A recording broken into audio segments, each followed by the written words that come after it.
Hello everyone. तो जो आज रेमेडी हम पढ़ने वाले हैं उसका नाम है इलियम सीपा। मैं सारे सिम्टम्स पढ़ के तुम्हें सिर्फ मतलब नहीं समझाऊंगी इस वीडियो में, बल्कि तुम्हें याद भी करवाऊंगी। इस वीडियो के बाद तुम्हें ये ड्रग 80% याद हो चुकी होगी। तो इसमें तुम्हें एक स्टोरी भी नहीं है, एक सिचुएशन से याद रखनी है।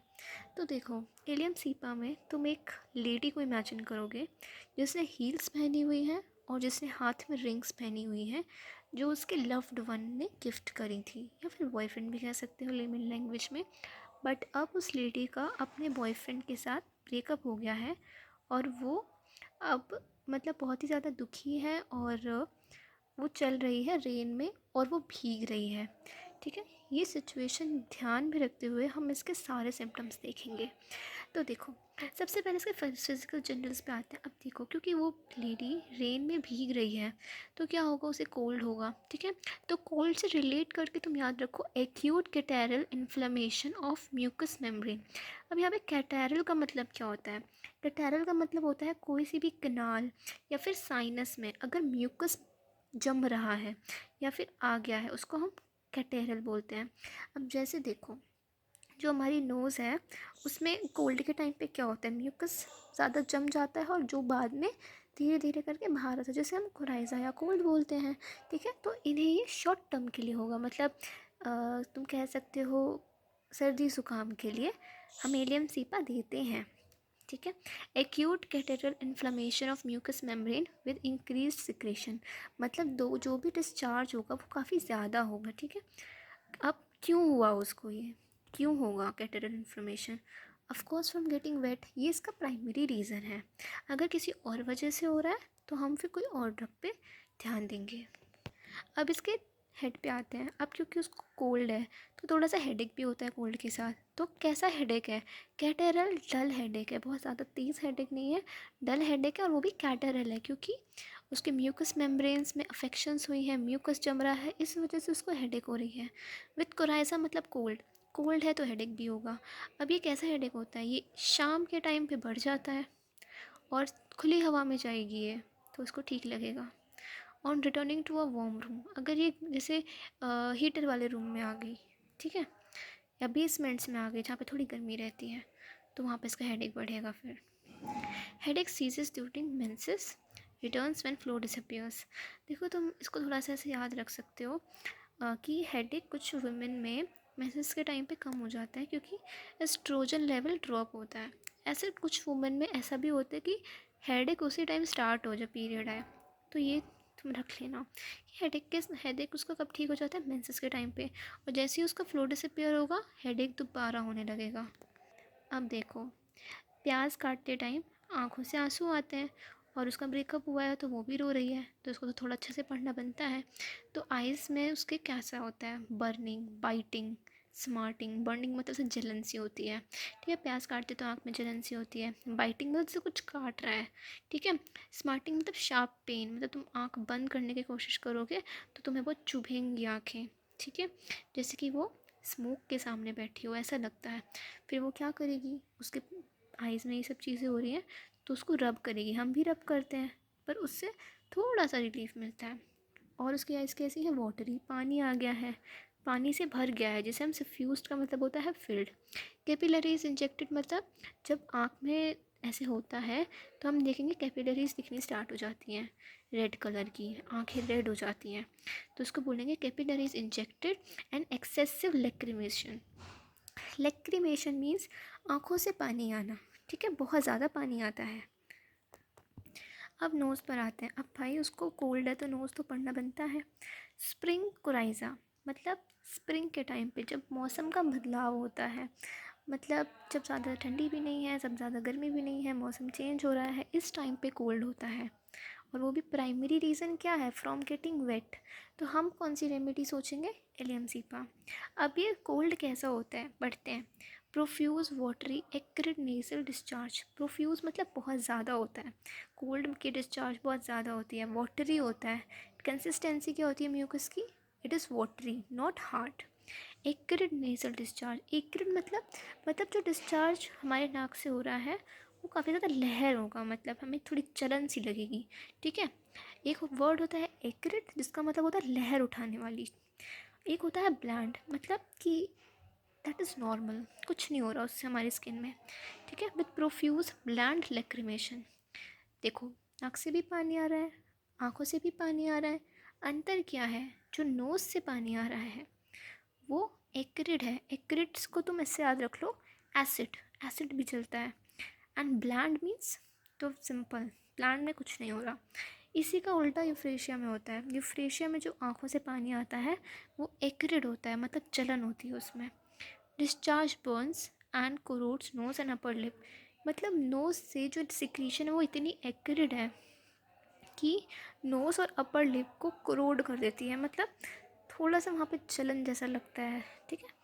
Corrode, acrid watery discharge dropping from tip of nose, मतलब इतना ज़्यादा वाटरी डिस्चार्ज है कि तुम सिंपल बैठे भी हो तो तुम्हारे नाक से अपने आप पानी बाहर आके टिप के पास आ जाएगा, फिर वहाँ से गिरेगा, ठीक है। एक्रिड नेज़ल पॉलीपस, मतलब एक ये कह सकते हैं एक्सट्रीम कंडीशन है कि अगर नोज़ में थोड़ा सा हमें ग्रोथ देखने को मिलता है, पॉलीपस की फ़ोटो मैं लगा दूँगी तो हम उसमें इलियम सीपा सोच सकते हैं।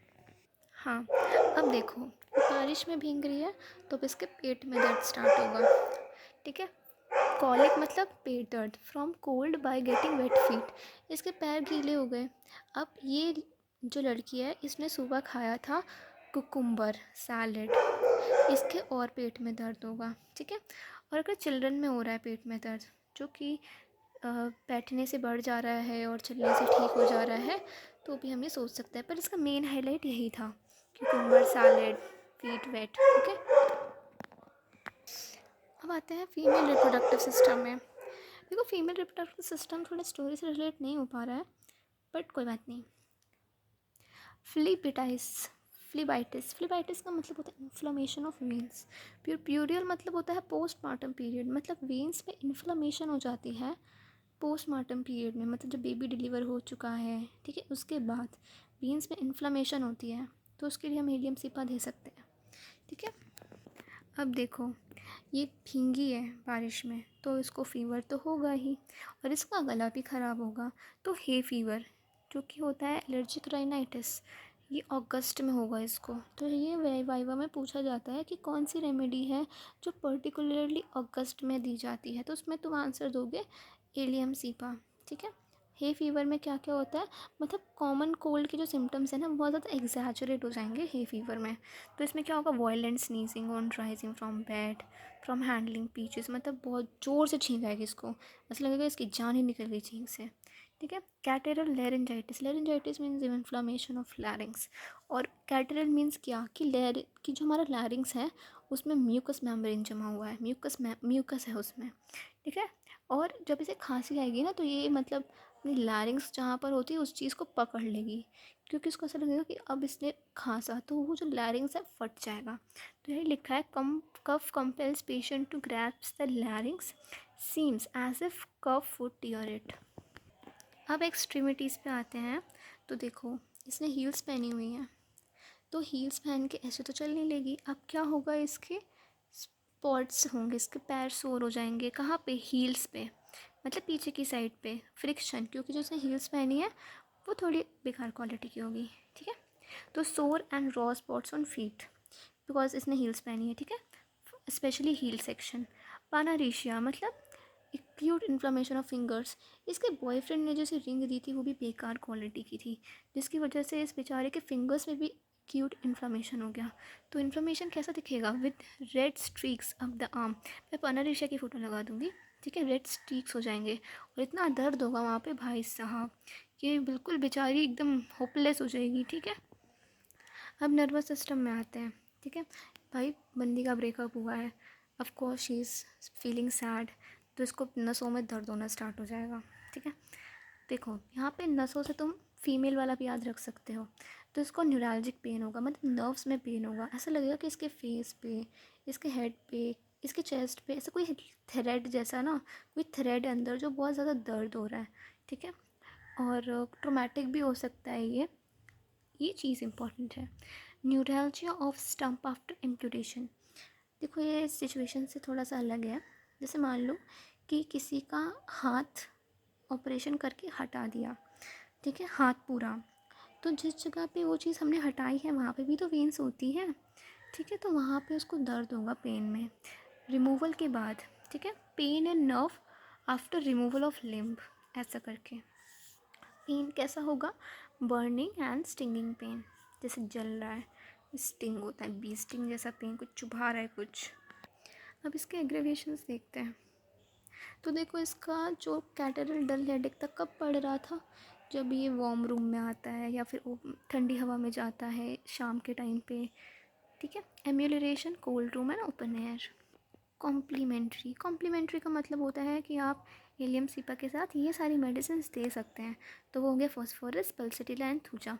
कंपैटिबल मतलब हम किसके पहले या किसके बाद में एलियम सीपा दे सकते हैं, तो before calcarea and silicea and polypus. और ये थोड़ा थोड़ा किस मेडिसिन जैसा है, मतलब सिमिलर टू यूफ्रेशिया, बट मैंने जैसे बताया था कि कोराइजा और लेक्रीमेशन ऑपोजिट होता है। कोराइजा में क्या होता है, उसमें एलियम सीपा में जो कोराइजा होता है एक्रिड होता है और ब्लैंड लेक्रीमेशन होती है, बट यूफ्रेशिया में उल्टा हो जाएगा, lachrymation is acrid and coryza is bland. So that's it for this drug. Thank you.